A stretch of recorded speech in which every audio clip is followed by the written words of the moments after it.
Well, hey, this is James Riley. And Beth Riley. And we've got another exciting episode of our Artist Spotlight podcast series. Beth, who we have on the phone? Well, today we have Greg Martin of the Kentucky Headhunters and also the host of D93 Classic Rock's The Lowdown Hoedown. How you doing, Greg? I'm doing great. Actually, I'm doing really good. Me and my son Eric just took a walk down at Beaver Trail here in Glasgow. It's nice and warm up here today. It's around 54, and normally we go to the YMCA, and we decided today to say, hey, we got a nice sunny day, warm outside. Let's hit the track real quick. Got that out of the way. Everything's good so far. Thank God. Oh, absolutely. We're definitely living in some strange times. I know the Kentucky Headhunters usually doing a lot of touring and other stuff and doing some other shows as well. It seems like a lot of that's on hold. How have you been spending your time during the pandemic? As we know, it's times it's just run together. It's been really strange because going back to mid-February last year, we played the Birchmere in Washington. That was our last official gig before the pandemic hit. We finished that show and we had about 3 weeks off. Then we were going to reconvene, play a couple more shows, and we were hearing about this virus. And of course, we got home, and then next thing you know, we had like a full schedule last year. We would have. Yeah. And dates started getting pushed up. We didn't do anything from February till June when we played a live show at Beaver Dam, Kentucky. And after that, we did a couple shows up north, and I think it was around the end of July, early August. We did Minnesota and Wisconsin, and we did another live show in Glasgow. We did everything was around here except for the 2 shows up north. So all in all, we maybe played 9 shows last year. Wow. So my basement had become a wreck. So over the years, I've been touring on a bus since 1981, and we moved here in 1990. And slowly but surely, this basement just become a wreck, a pile up, And I had a studio down here back in the late 90s, but it just, the equipment become antiquated and just ran out of room. So I just took advantage. There was a friend of mine here in Glasgow that had just retired from the hospital as a janitor, and I just hired him. I said, let's clean my basement. And that's what I did last year. Yeah. And then I started working on my broadcast studio down here. It's about 70%, 75% done. All I got to do is do some wiring, and get everything talking to the computer. And if it gets too crazy, I can actually link to D93 via the internet. There's a program called Clean Feed, which you probably know about that. There's ways to do things. But that was the biggest thing I did. I played guitar at home, played at church, didn't do any outside gigs, with anybody. I just really tried hard to stay healthy. But unfortunately, mid-November, I was diagnosed with COVID, so I was quarantined for 2 weeks, but I got through that, pretty good. Yeah. As far as I know, hopefully. Sure. But, if James, Beth, it was a weird year. The pandemic was not good business-wise, but let me tell you, it was a blessing to be home with Ruth and Eric. From a spiritual standpoint, it was one of the best years I ever had, just being home with them. Ruth and I married in 1979, and I immediately started playing music, club bands, and traveling in bands, going here and there. And in 1981, I started playing with Ronnie McDowell, and I was with him 8.5 years, and I went smacking from that into the Headhunters. So I've been on a bus or traveling since 1979. Wow. And this was the most time I'd ever had off. But it was like a cleansing of sorts, Definitely guitar was not very far from me. And I picked up a few guitars and trades and stuff, so I've had a good time. Music is what I do. I was around Glasgow most of the time, The band, the Kentucky Headhunters, you guys started, some of you, in 1968 and then became the Headhunters in the mid-1980s. At that point, you were just known as the Headhunters, correct? Yeah. I met Richard Young October of 1968. My cousin Larry Sullivan, who is kin to Lonzo and Oscar. We rode the bus together. I was at Metcalf County High School as a freshman. He was in the 8th grade at the time. And he got on the bus one morning and said, hey, there's a new student that has just started in the 8th grade in Edmonton because his dad is doing some student teaching. As James Howard Young, Richard's dad, they shifted from North Metcalf over to Edmonton. And said, we're going to be doing a talent show in November. And would you be interested in doing it? I hadn't played in the band at that point, but I met with Richard, at the 8th grade cafeteria, and we played Hey Jude, Sunshine of Your Love, Born to Be Wild, and maybe In-A-Gadda-Da-Vida or something that was popular at the time. And said, hey, yeah, we can do this. So we did the talent show with some other guys at the school. And Richard said, hey, I've got a band with my brother Fred and cousin Anthony. Would you like to come down and jam? It all began from that talent show. Wow. Yeah, man. Initially, we were called the Truce. We went through a series of names. You know, I don't know why, but we changed names every so often.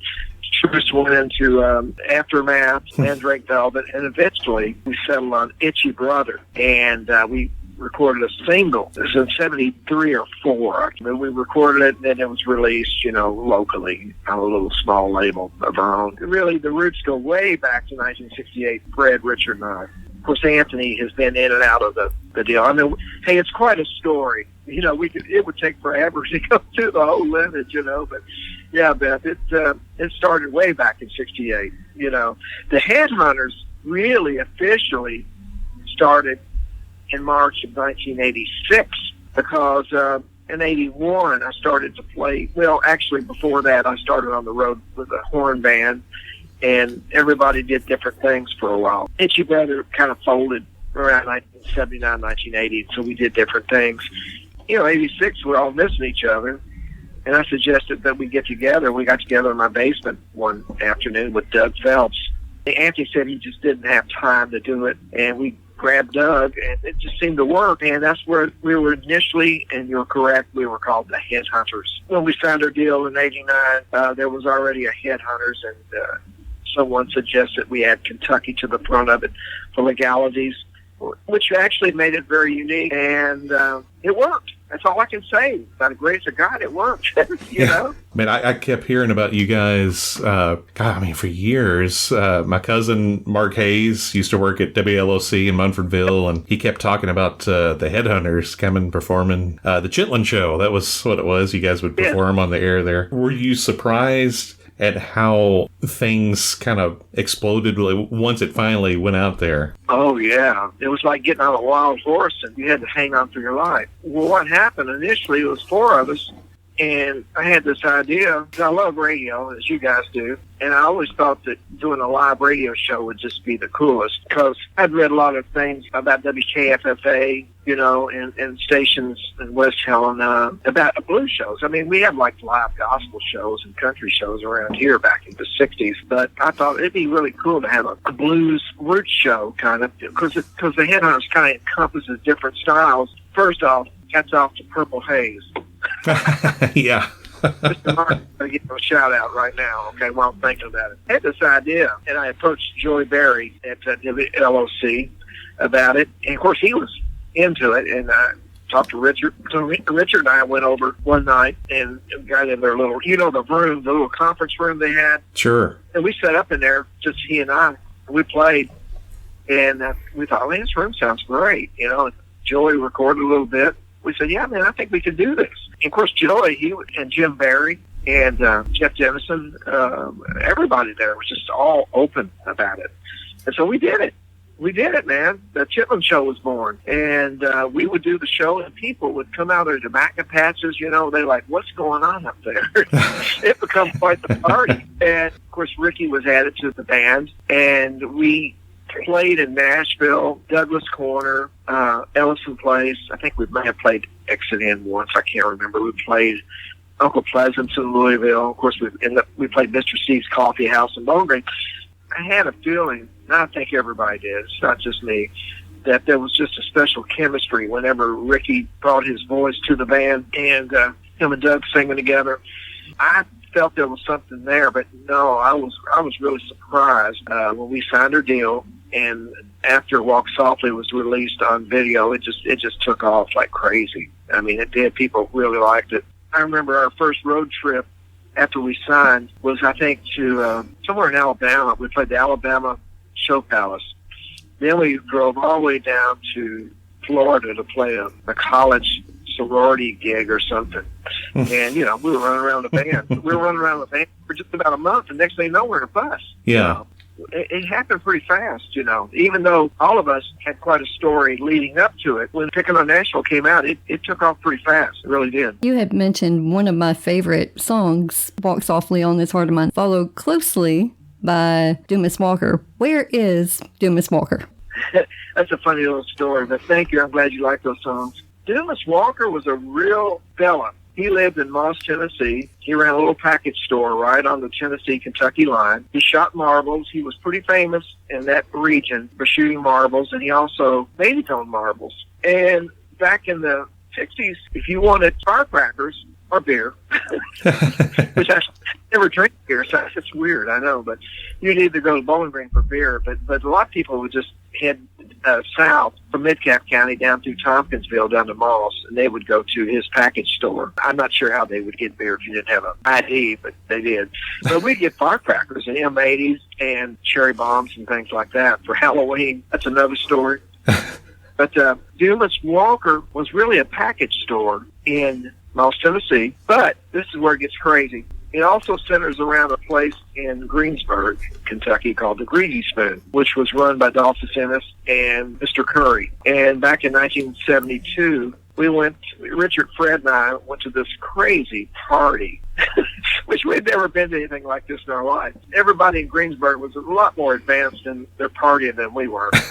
And a dear friend of mine, John Mitchell, saw that we were not veterans of the party scene.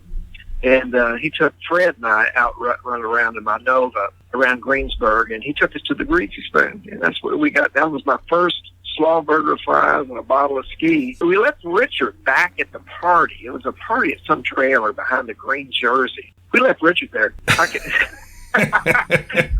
As you should have, probably. Oh, Richard had some beer. And I'm telling you some stories here, which I think he would laugh about this. He got a little buzz going. He's on this porch that goes into the door of the bar. There's a bicycle next to the porch. He puts his foot on the seat, and next thing you know, I'm watching. It's like in slow motion, and he's going tumbling over. So he ends up on a chair out in the yard asleep. Yeah. And I don't know what else. I mean, there's other things that transpired that night, which I'm not going to get into. But Johnny took us riding around, and we got us a slawburger at the Greasy Spoon. So the song really encompasses two different places, you know. And I remember we were doing an interview in 1990 on a radio station, and Garth Brooks was in the room with us. He asked me, he said, "Is that about a real place?" He was very inquisitive. Oh, sure. You know, I mean, he's a smart fellow. He checks things out. And I said, "Yeah, it's real." He looked at me and said, "I thought so." I mean, he was just checking us out right and left. And it's about two different places. I know it's kind of hard to understand in a way. Hey, Dumas Walker was very good to us. Really proud of that song. It was written by the band in the practice house before we signed. Wow. Walk Softly actually brought to us by Ricky Phelps. He brought it to the band, and I'm glad he did. Yeah. Well, those are my two favorite songs right there. So top two, 1 and 2. Thank you. Thank you. Now, for people that don't know, in the song with the slawburger fries and a bottle of ski, the ski part, what in the world is ski? Well, ski is Southern Kentucky's version of Mountain Dew. That's the way I like to put it. Back in the 60s, probably in the 50s and 60s, I believe ski was it originated out of Illinois through the Double Cola Company, which was a big cola around back in the 60s and 70s around here. And they came up with a new soda, and they had a contest in Illinois at the bottling company. It's sort of like Mountain Dew, but it's got a sharper taste. I like it better myself. I like it a lot better. I do too. And it's just a part of our life around here. I'm drinking one right now. And and this girl, they had a contest with the employees about naming the drink, and this girl named it Ski because she'd been skiing over the weekend. And if you remember, James, some of the barns around here used to have skis, you know, like commercials for ski. It would have a ski bottle. Oh yeah, on a pair of skis. You remember that? I do actually. And they used to be in the coolest green bottle. And it's just a great soft drink. And it was bottled out of Greensburg around here. I was living in Louisville. I was born in Louisville in 1953. We used to spend our summers down here. in Metcalfe County. And there was a little country store in Cedar Flat, Kentucky, and I would get ski up there, and I loved it. I just fell in love with it. And then we moved down here in 1967. But it's a soft drink, and you can get it. I guess you could probably, for folks that are listening online, this interview, you could probably check it out and order it somehow. We can't get it in Tennessee, so I've looked. But that's sad because, I thought they had, at one time, they had a bottling company over in Chattanooga or Knoxville. Because as soon as Dumas Walker hit the country charts, ski company got in touch with us. Man, I had a really cool ski clock for a while until it fell apart, But I thought they had a headquarters. But you know what? Maybe Coca-Cola bought them out or something. I guess it's still just a part of our area now, Well, if we come through there, we'll have you get a couple crates of it, and we'll bring it back. So. Gotta have ski.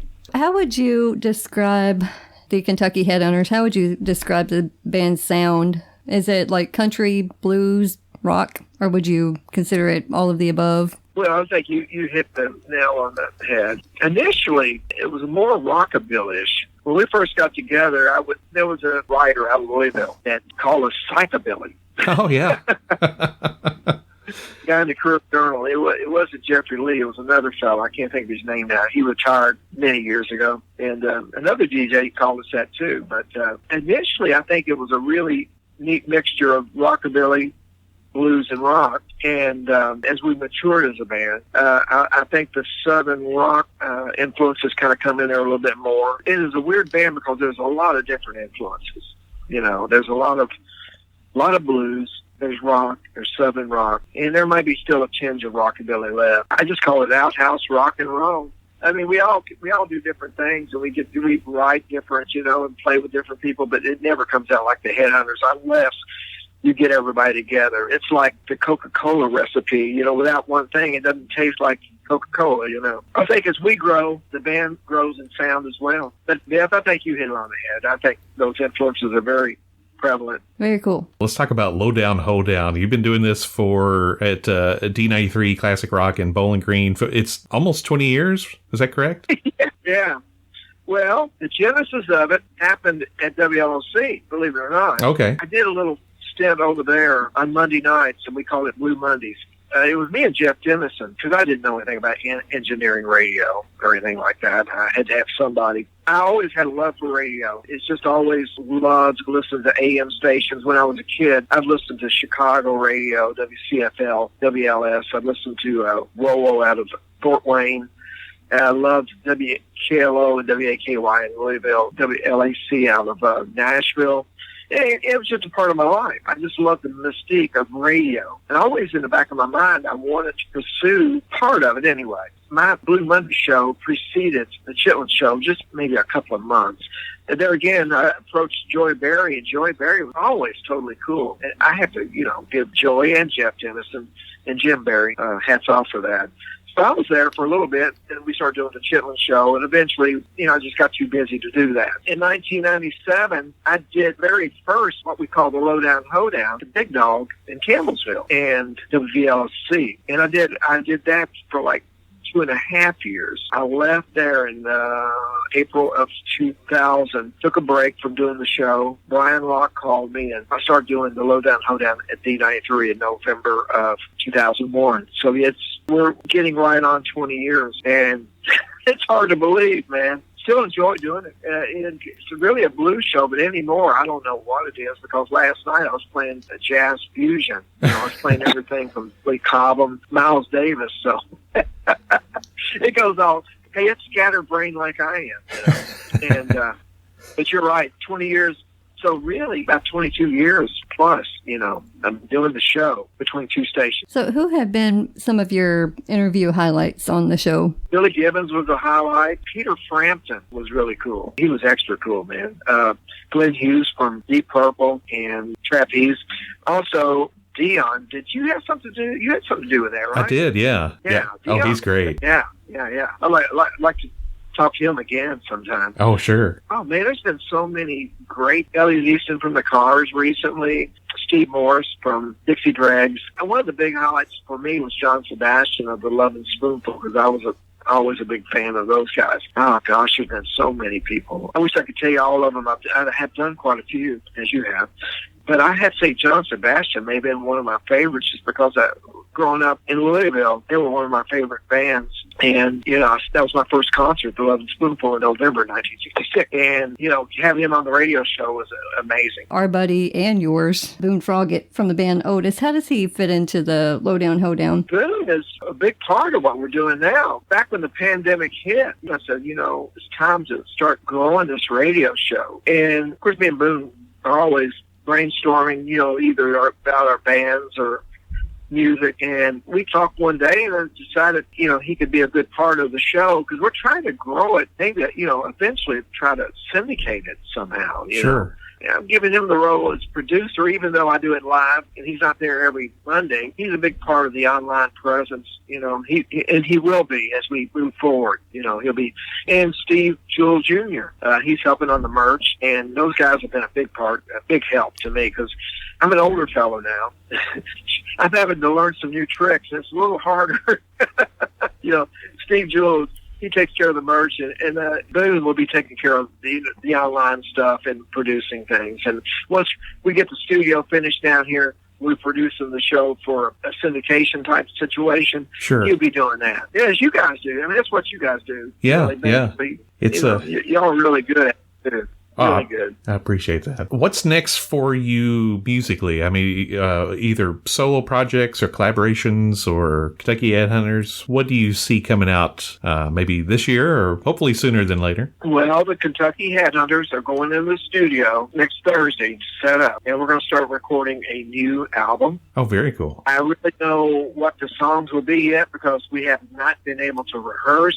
So we're going to be pulling stuff out of bags and writing stuff in the studio. And I don't really have any details on that yet, but I would think we get that done, by March or April, maybe the end of the year, we'll see that. Then I have another project that I started in January of 2019 with my stepson, Johnny McGee from Tail Dragger and Blackhead Bone. He was in those bands.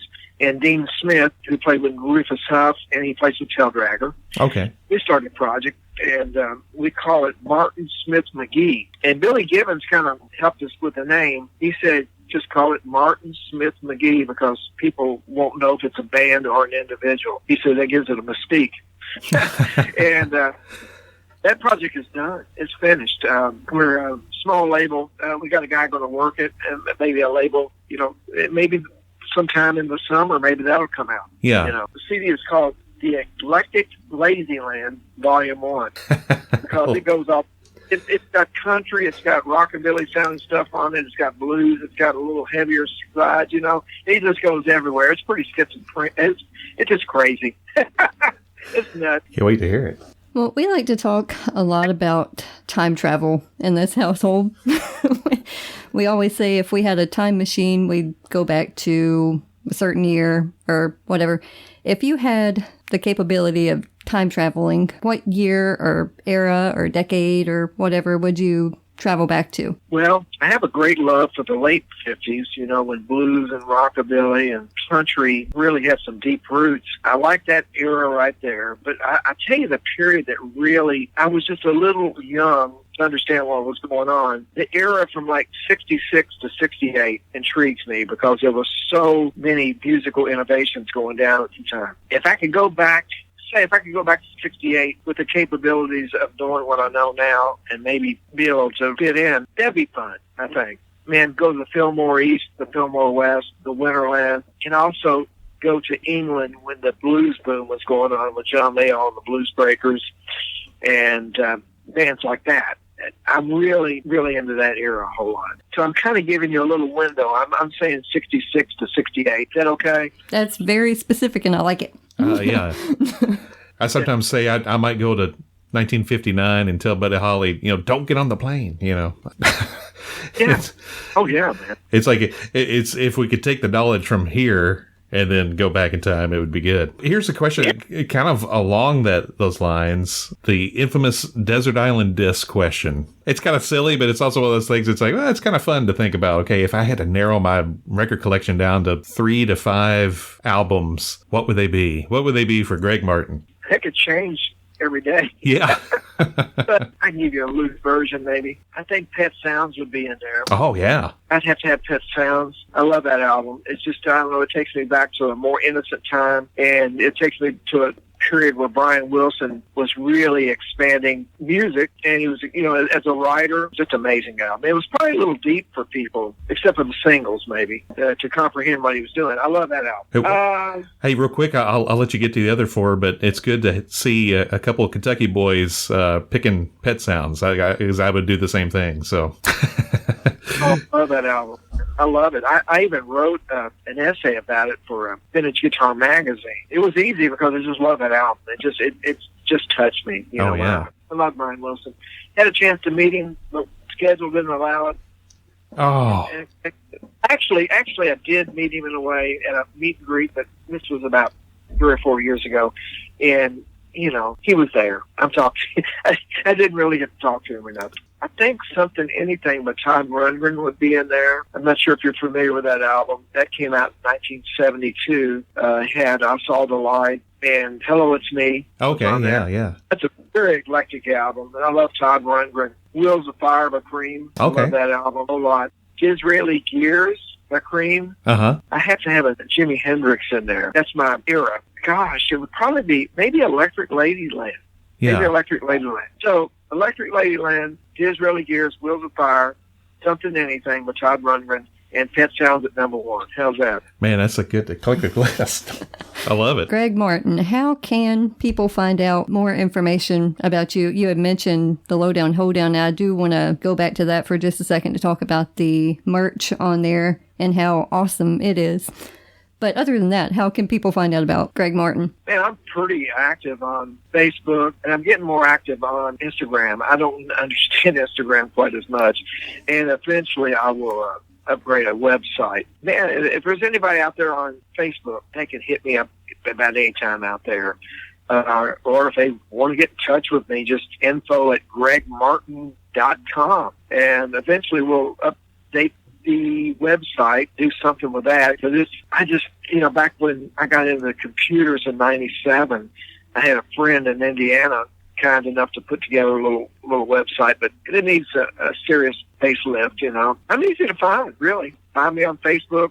The Lowdown Hoedown, Boone takes care of the Facebook page, and we have Instagram there. You can find me. I'm easy. Well, there's so much great music people can dig into with Kentucky Headhunters and your solo endeavors and stuff with Daryl Mansfield and Mighty Jeremiah's and all the new stuff coming out, too. So excited to hear. And they can also catch you on an episode of Bopping with Beth. That's right. That's right. Yes. That's right. I'm plugging myself. They've got to plug you. You've got to plug you. I'm proud of you, what you're doing. That's great. Thank you. I appreciate it. Oh, really. It's fun. What we do is fun. Oh, yeah. Hey, it's just the Headhunters have been around, as the Headhunters since 86. I've been playing with Richard and Fred, as we said a while ago, since 1968. And we've covered a lot of good musical ground. We've had a blessed career. But I love collaborating with different people, like Jimmy Hall. Sure. Those were fun things. The Rufus Huff project was fun. Yeah. What it was. It was a little heavier blues rock, deal. I like that. Because me and Jimmy had a blast doing the Jeremiahs, and we keep threatening to do another one later on. I think we will at some point. This new deal with Johnny McGinn, Dean Smith, that's a real fun project because musically it covers a lot of ground, maybe the most wide span of music I've ever done. We don't get into the acoustic thing, which I'd like to do that sometime. Hey, man, I'd like to do a stone country thing, but I want to pull from the 50s and the early 60s on that. I don't want to be modern. If it was kindred to anybody, some friend like, like Marty Stewart or something like that, maybe. The late 50 roots where country and rockabilly kind of met. You know what I'm talking about? Absolutely. Yeah. I mean, I like to do that. I like country, too. I used to fight country music. I heard myself talk on the radio one day, and I went, man, I guess I am a country bumpkin. That's the way you talk is about the way you play sometimes. It's weird. You can take us out of Kentucky sometimes, but can't take the Kentucky out of us, I guess, right? Man, that's the truth, and I'm real proud of Kentucky. I love Kentucky. I love South Central Kentucky. I love every part of Kentucky. We got a lot of great music coming out of Eastern Kentucky now with Sturgill, Tyler, and Laid Back Country Picker. You know about him, right? Yeah. Those guys are just killing it. And then, I love what happened over in Western Kentucky in Muhlenberg County, the gun picking. I love Merle Travis and all that stuff. So Kentucky's got such a rich history. In Louisville, one of my favorite bands, and I would almost put that, I'd have to squeeze it in. Maybe if I had a rotating top 5 albums, the first NRBQ album might kind of slip in there somewhere. Oh, okay. Yeah. Steve Ferguson, NRBQ with Terry. I love Terry Adams, too. Those guys. Is that the one where they did the cover of, was it Come On Everybody, the Eddie Cochran? Yeah, people should own that first NRBQ album and Bopping the Blues, NRBQ, and Carl Perkins. They're both real. Yeah. Steve Ferguson is one of my all-time favorite guitar players. God bless him, man. He passed away a few years ago, but I love how he mixed country, blues, and rock. Yeah. It was amazing. And Jimi Hendrix was a fan of him. Hendrix used to go watch him play. Oh, wow. I didn't know that. That's pretty cool.